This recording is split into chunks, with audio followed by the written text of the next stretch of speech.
there seems to be a threat of violence. Dwan would help anybody that needed help. Leo was a good man. He had time for everybody. To see a teenage death, that opened my eyes. He had some kind of infection that he kind of ignored, trying to self-treat and medicate himself. The person who didn't like him helping this young lady ordered him killed. He was doing a job in Alton Acres. He was doing some concrete patching, some sidewalk work, all concrete, and he had a heart attack. My mother came to my room and they woke me up and they said, there's been an accident. Hi, my name is Sean Taylor, and I'm here to tell you about a documentary film that I'm making.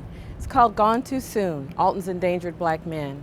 And it's going to look at the early deaths of black men in my hometown in Alton, Illinois. So I think it's important to think about the loss of black men due to violence, due to accidental death, due to healthcare reasons, and to suicide. In Alton, Illinois, the black middle class was supported for decades by a really robust industry. Steel, glassworks, oil and gas, munitions plants, all lined up and down the river. You could actually quit a job at 12 o'clock during the day and at 1 o'clock be working someplace else because jobs were just that plentiful. Well, a lot of those companies started to move or shut down in the mid-'80s. And what that left was a have and have-nots culture in Alton. The black middle class was very much affected. All they want to pay you around Alton is minimum wage. And so, at the same time that I'm filming this, there's an effort going on in Alton, Illinois right now to recognize its most famous citizen. That's Miles Davis.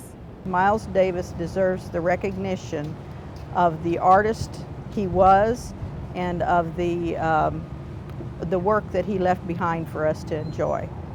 All of my life, Alton has always focused on Robert Wadlow, the tallest man in the world.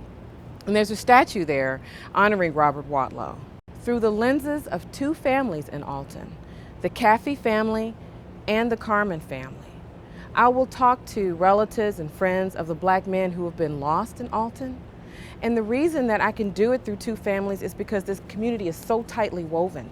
I hope that you will see the value in this film, because more than just showing the men that have been lost and honoring the ones who are still there carrying on, I also want this to start a dialogue about how we can preserve and protect the men who are of value in our communities, who are of value in our families.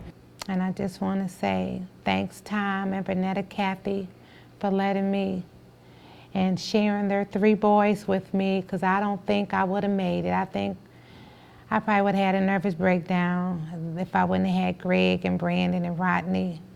And they be with me all the time, but they don't try to fill in for Jarvis. But we all had a relationship. So I was there for Greg, Rodney, and Brandon, and they're there for me. And I love each and every one of them.